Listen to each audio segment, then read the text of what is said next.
The Borg are among the most iconic villains, not just in Star Trek, but in all of popular science fiction. Their introduction and subsequent abduction of Captain Picard in Star Trek The Next Generation gave that series some of its best episodes and elevated the popularity and quality of the entire show, and their jump to the big screen as the antagonists of Star Trek First Contact gave the franchise one of its best and most successful films.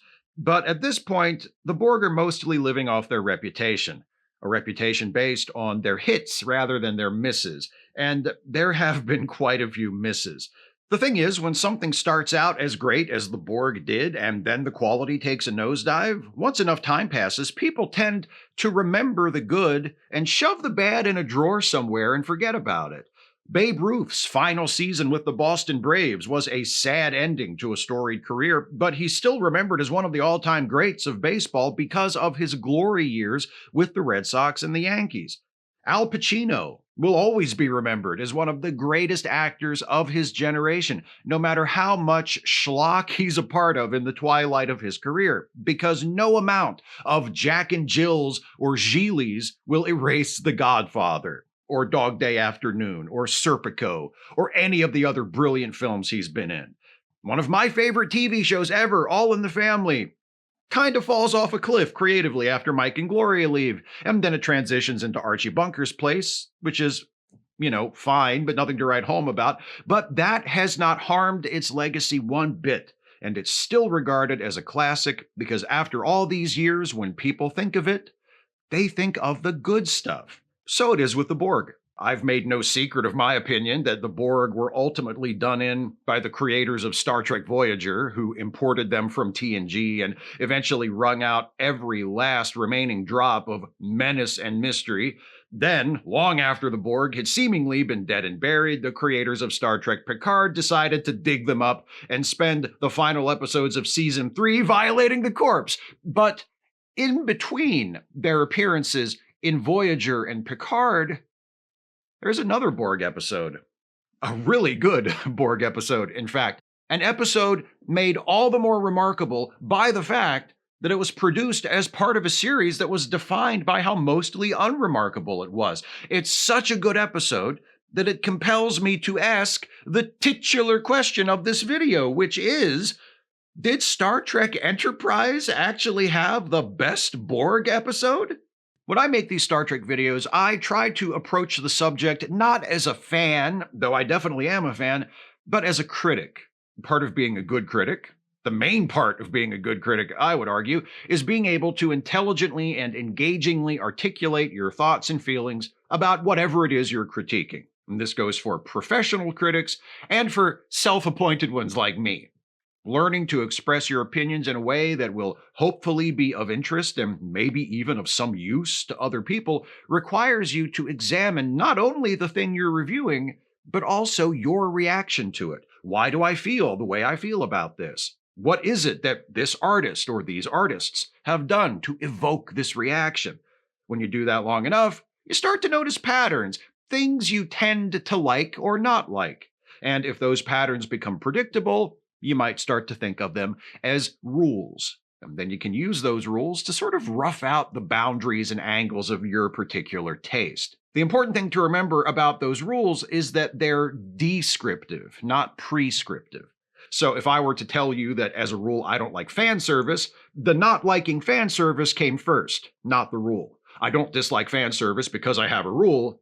I have a rule because I dislike fan service.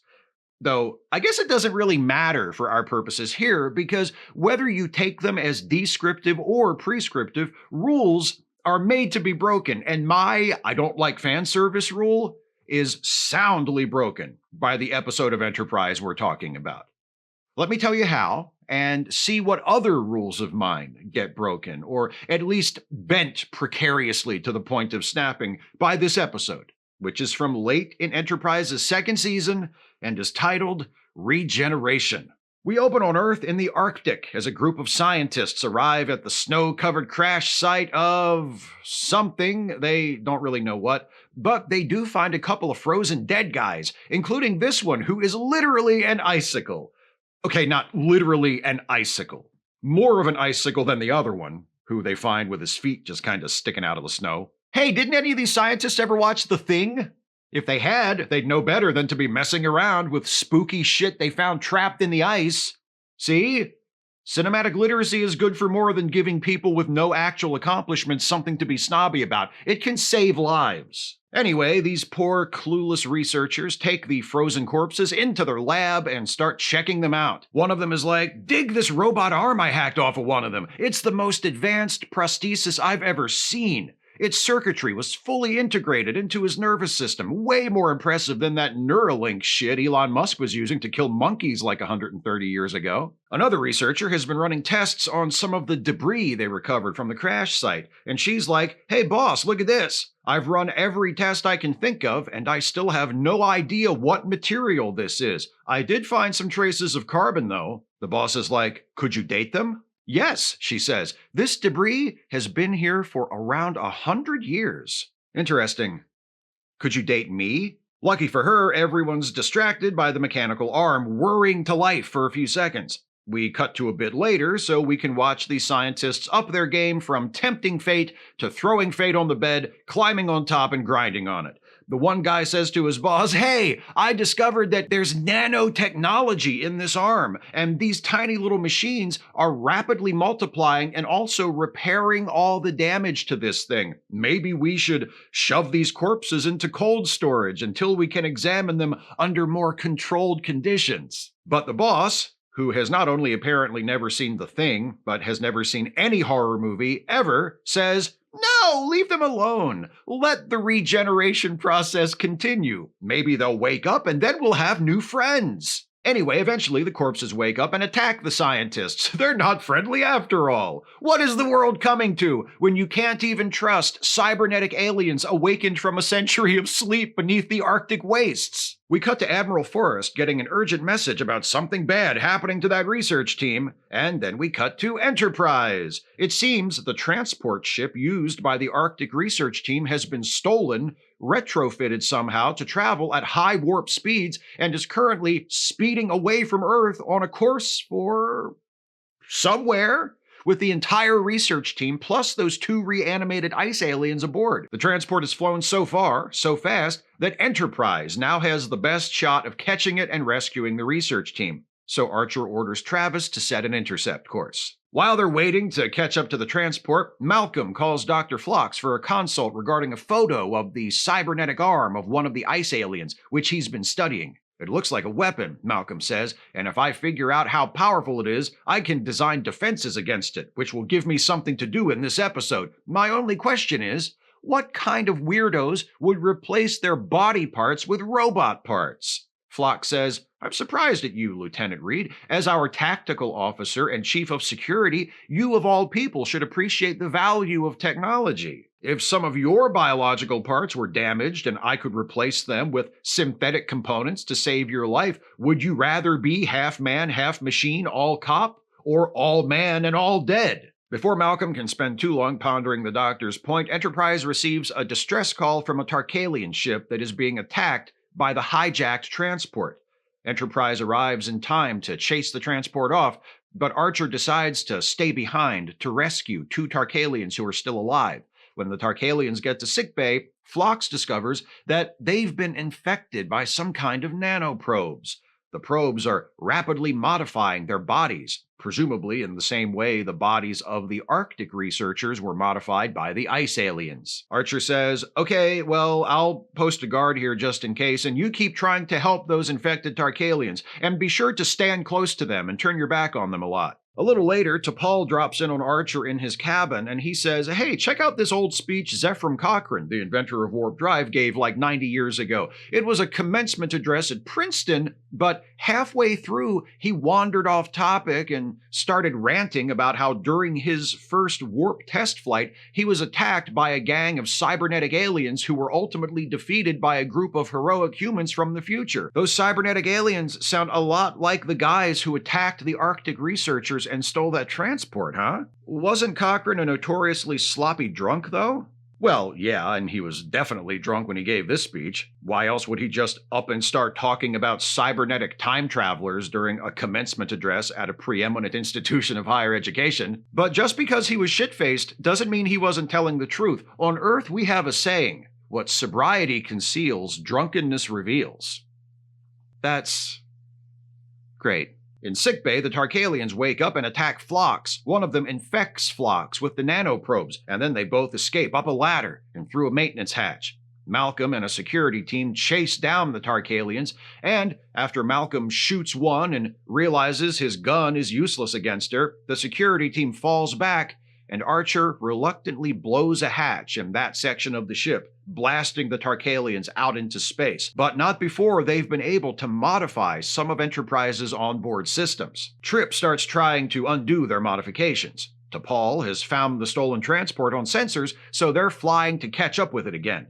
Phlox has been studying his nanoprobe infection, and he calls Archer to sickbay to tell him about a treatment he's going to try. I'm just going to absolutely nuke myself with radiation and hopefully kill every one of those little bastards all at once. But just in case that doesn't work, here's a syringe with some stuff that will kill me instantly. I saw what these nanoprobes did to those Tarkalians, and I ain't going out like that. Enterprise catches up to the transport again. The ship's weapons can't penetrate the transport's modified defenses, so Archer and Malcolm beam aboard to try and blow it up from the inside. Phlox begins microwaving himself to wipe out his nanoprobe infection. Some more cybernetic intruders beam over from the transport and start chasing an Enterprise security team around. Archer and Malcolm shoot their way to the middle of the transport and manage to set some explosives and beam out in the nick of time. The explosives detonate and damage the transport badly enough that the boarding party is like, shit, we'd better get back, and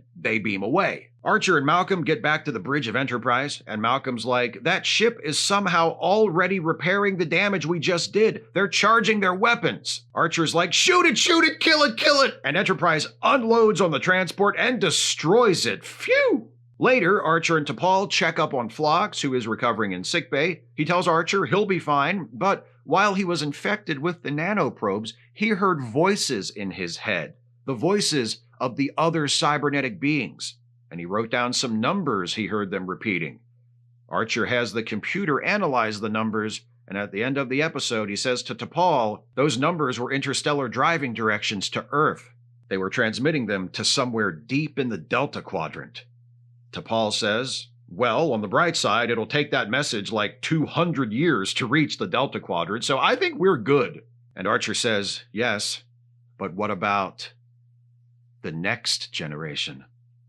They'll be fine too. It'll take like 8 or 9 more generations for the message to get there. You'll be dead, don't worry about it. Regeneration is not just a good Borg episode, it's a good episode, period. And it's not just a good episode, it's a really good episode. One of the best episodes Enterprise ever produced. And yet it's shot through with fan service. Fan service which flagrantly violates the central premise of the series. This is 100 years before Captain Kirk. Humans are just beginning to explore the galaxy. There shouldn't be Borg in this show. This should be the first show since TNG where we're absolutely safe from a recycled Borg appearance. But there they are. I should hate this episode, but I don't. What the hell is going on? Maybe it's not like this for you, but for me, it's as I said before, rules are made to be broken. As a rule, I'm turned off by blatant fan service, but that rule doesn't dictate my taste, it describes my taste. Regeneration is an exception to that rule because it is also an excellent example of an even more important rule. Rule number 1, when it comes to my taste in TV shows and movies and such. Story above all. Yes, it's a fan service episode. Trekkies like the Borg. Let's do a Borg episode, even though our series has absolutely nothing to do with the Borg. Yes, it's also super prequel-y, as Enterprise often is, unfortunately, with lots of ominous and obvious foreshadowing to stuff longtime Trekkies already know is going to happen because it already did happen in episodes of other shows produced before this, but which take place later. I notice those things when I watch the episode. I'm even mildly annoyed by them, especially the prequel stuff. The way the word Borg is very deliberately never said once the entire time, even by the Borg themselves. archers. We've only postponed the invasion until the 24th century. Bum, bum, bum, closing line. But ultimately, those undesirable elements don't matter because they're so vastly outweighed by everything this episode does right. For an episode so shot through with fan service and prequelishness, the actual plot of Regeneration is almost entirely freestanding. The choice to use the Borg is obviously an attempt to draw in Trekkies who haven't been watching Enterprise regularly, so there's an expectation that most of the audience will know who the Borg are, but the episode works even if you've never heard of the Borg or never watched an episode of Enterprise before. If you don't already know who the Borg are going in, Regeneration plays as a well-executed horror suspense episode. In fact, it leans a lot harder on established horror tropes than it does on the assumed familiarity with the Borg and the events of other Star Trek shows, which is a big reason why it works so well. Mysterious, unknown, but scary-looking half-flesh, half-machine aliens discovered frozen in the Arctic, having crashed to Earth a century before, who thaw out, come back to life, steal a spaceship, and set off to who knows where in the universe, and our heroes have to catch them and stop them? That's a sci-fi horror movie. That's The Thing meets Alien. Look at these foolish scientists taking no precautions as they study these thawing Borg at their isolated research station. Sure, if you're a Trekkie and you know the Borg, you get how much danger these clueless dipshits are in, but that sense of danger still comes across even if you don't know who the Borg are, because that's how horror movies work. And the storytelling of the episode, the framing of shots, the music and sound design, beats like that sinister mechanical arm suddenly whirring to life for a few seconds, leads you to believe that these scientists are in a lot of trouble. Once the Borg wake up and start attacking people, the episode layers in some more horror tropes, and it becomes a riff on a zombie movie. Instead of biting their victims like conventional zombies, the Borg stick people in the neck with their little wrist tubies. But the effect is the same, and so is the threat. Sure, they might kill you, but they might also turn you into one of them, which is presented as an even darker fate. Phlox's story will be familiar to anyone who's ever seen a zombie movie before, because there's almost always that character who gets bitten and then lives in fear of when they'll turn.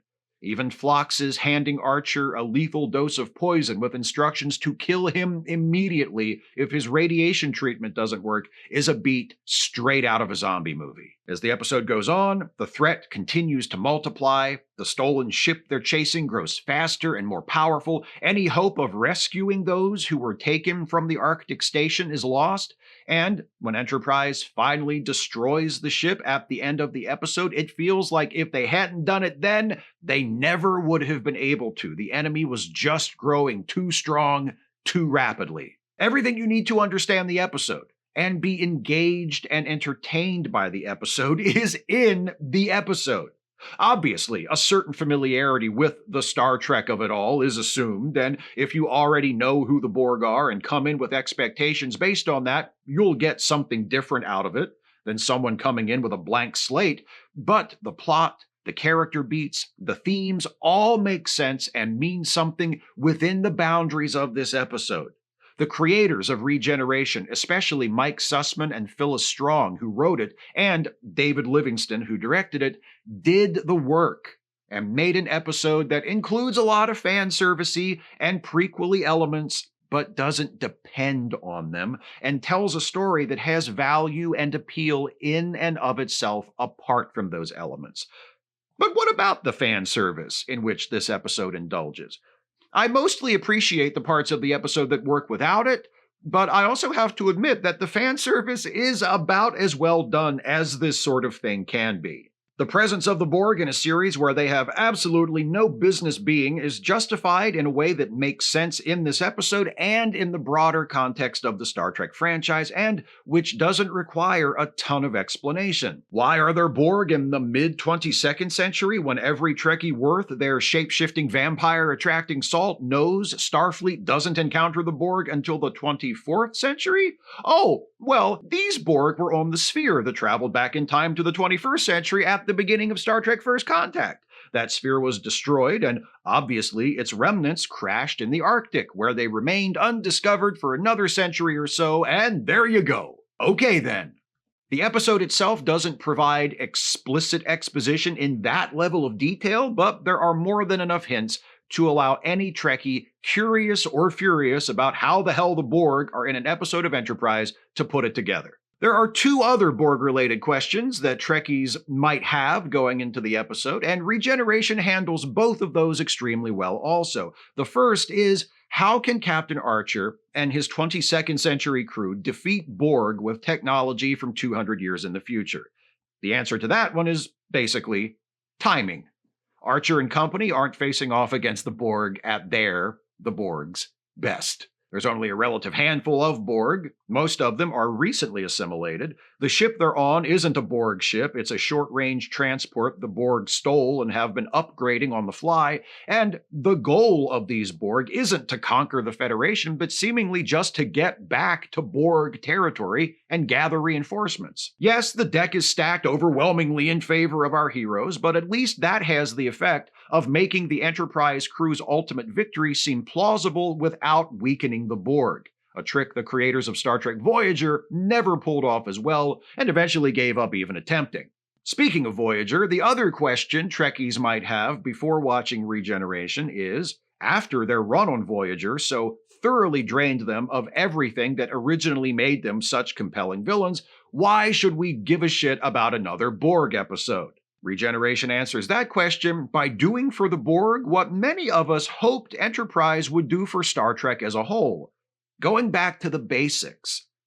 Think about those early Borg episodes on TNG, Q-Who, and The Best of Both Worlds. What made the Borg such effective villains? They were mysterious, alien, unknowable, and unstoppable. Captain Picard and the crew of the TNG Enterprise only make it out of Q-Who alive because Picard appeals to Q to save them from the relentless assault of a swiftly closing Borg ship. In The Best of Both Worlds, the Borg are only defeated because Picard, who has been assimilated by the Borg, is able to regain enough of his self-control at a critical moment to tell Data how to trick the attacking Borg ship into switching over to sleep mode. And that only comes after that single Borg ship has effortlessly destroyed an entire fleet of Federation starships. The Borg in Regeneration present a similar sort of threat. Starting with two drones who have been frozen for 100 years, they're able to abduct and assimilate others to grow their ranks, steal a ship and modify it so that in a matter of hours it's almost able to outrun Enterprise and very nearly destroy Enterprise and escape into deep space. Archer and his crew hold their own, hanging on by their fingernails, and destroy the Borg during a brief and rapidly closing window of opportunity, but it is in no way a dominant victory.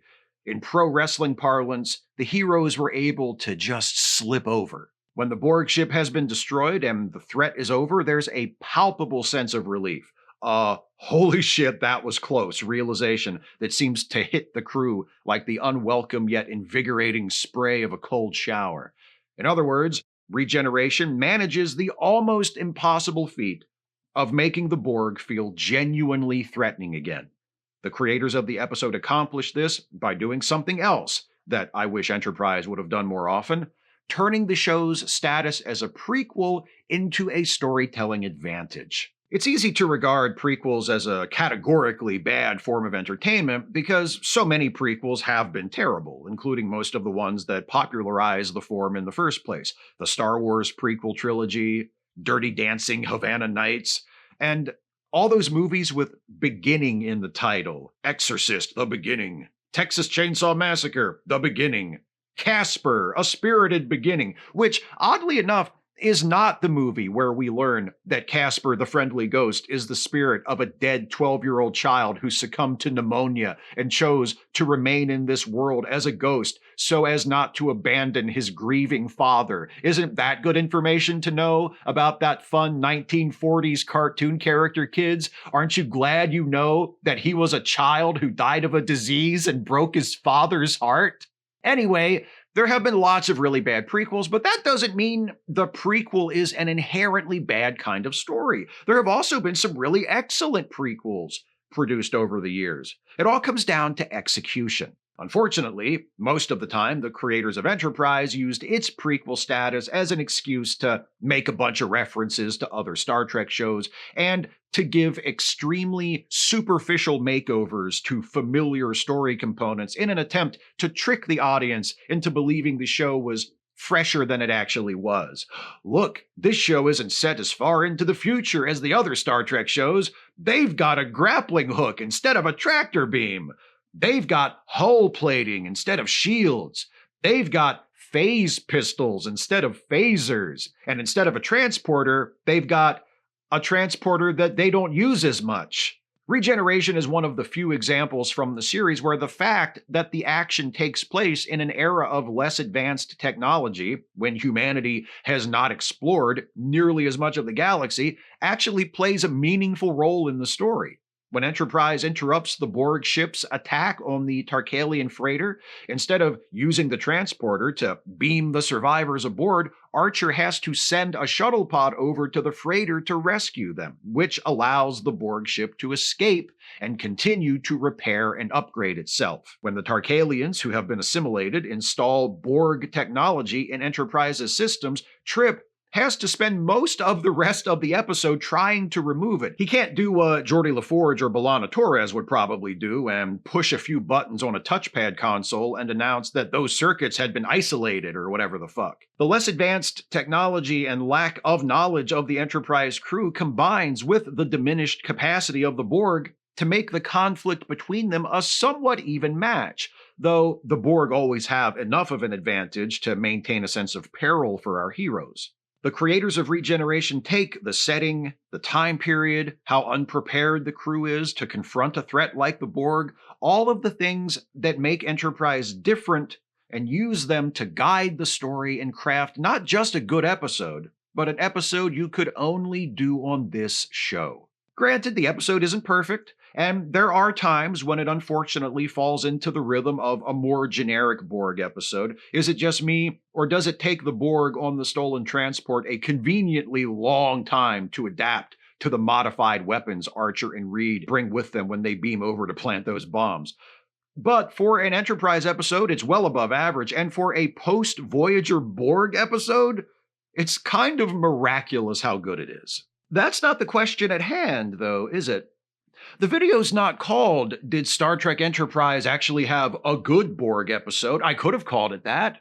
I could have called it anything I wanted. I could have called it Round Hay Garden Scene and still done the exact same video, but I didn't. I called it, "Did Star Trek Enterprise actually have the best Borg episode?" And did it? Regeneration is a really good episode. Like a really good episode. But is it better than TNG's Q Who? Is it better than Best of Both Worlds? Are we counting movies? Is it better than Star Trek First Contact? No, I don't reckon it is. It is better than any Borg episode Voyager ever did, though. Yes, including whichever one of those overinflated two-parters from the later seasons is your favorite. And as for the Borg-related episodes of Star Trek Picard, come on. Be serious. So, maybe the creators of Enterprise didn't make the best Borg episode, but they did make the last really good Borg episode. And they made it at a time when I was not expecting it, after Voyager had seemingly killed off the Borg as compelling villains and credible threats once and for all. Regeneration is an episode filled with elements that, as a rule, should have made me hate it, but it's too damn good to hate. It goes to show that even in the context of a not that great series, and even with characters that seem creatively depleted, a good enough story, skillfully crafted by its storytellers, can succeed on its own terms. A good episode is always welcome, but a good episode you didn't expect? That's a gift. And they say there are no holidays in Star Trek. Look, even the Borg have their Christmas lights up. If you listen closely, underneath the endless chatter of the collective, you can hear their Christmas music, too. Oh, they're playing one of my favorites.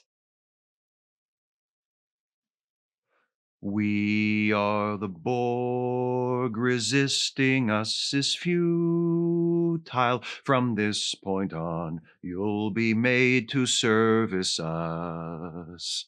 Lower your shields, prepare for your new lifestyle. Surrender now and don't fight or make a fuss. We'll plug you in and take away your choices with just one cube. Your world we will consume. Join with the hive and hear all of our voices. We are the Borg. Accept your fate or seal your doom. We are the Borg. You will be one with the Borg.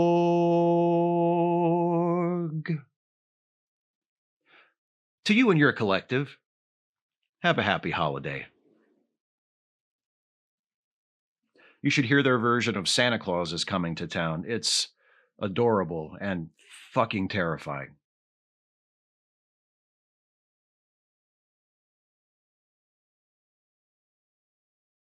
Hey folks, hope you enjoyed this one. I'm gonna let you know what the subject of the next Trek Actually video is gonna be, but before I do that, I want to give shout outs to some of my newest Patreon patrons and channel members. First, the new patrons. They are Jason Massengale, thanks Jason. Joey B. Fee Duroy, thanks Joey. Nadia Yvette Chambers, thanks Nadia. Sean Hainberg, thanks Sean. Craig S. Smith, thanks Craig.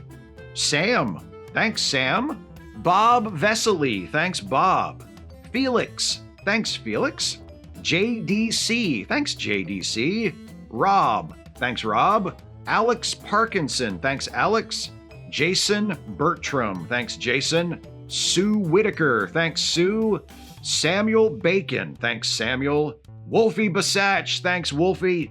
Jose Bruna, thanks Jose. And now for the new channel members. They are Darth Locutus, thanks Darth Locutus. Agent Doggett, thanks Agent Doggett. Jeff Deerkin, thanks Jeff. Cosit, thanks Cosit. Michael Siegler, thanks Michael. Matt McEwen, thanks Matt. McCrame Queen in the Afternoon, thanks McCrame Queen in the Afternoon. Mike Bauer, thanks Mike. James Howell, thanks James. TC Bagwell, thanks TC. Jose Maria Iremia Dominguez, thanks Jose. If you want to support this channel, you can do so by going to patreon.com/Steve Shives or clicking the join button to become a member of this channel. All patrons and members get access to exclusive posts that allow you to vote in the polls that determine upcoming Trek Actually topics, and also submit questions ahead of time for my twice monthly Ask Away live streams. If you pledge $5 a month or more on Patreon, or become a member at the $5 a month tier or higher, you get a shout out at the end of a Trek Actually video. If you'd rather give a one-time gift than a recurring monthly contribution, you're always more than welcome to do that by clicking the thanks button right below the video or via PayPal or Venmo. The links for those are in the video description. Many thanks. If you like what I do on YouTube, especially the Star Trek related stuff, you should also check out my side projects, The Ensign's Log, the Star Trek themed comedy podcast that I'm on alongside Jason Harding and Dana Cole, and Trek Reluctantly, the watch-along stream Dana and I do every Wednesday starting at 6 p.m. Eastern on this channel right here. As always, links in the description. Now, for next month's Regulation Trek Actually topic, the first Trek Actually video of the new year. I gotta say, I've been really pleased in the choices you patrons and members have made collectively in choosing these topics recently. We've gotten to explore some interesting corners of the Star Trek franchise. Next time will hopefully be no exception, because we're going to be exploring a question which will take us through the entire history of Star Trek, looking not so much at the stories of Star Trek episodes or films, nor at the characters that drive those stories, but at the various points in future history at which those stories take place. The question we will examine in next month's video is, which Star Trek era would you actually want to live in? That's next month. I'll be back then and a bunch of times before then, so until the next time you see me, whenever that is, thanks for watching, and take care, everybody.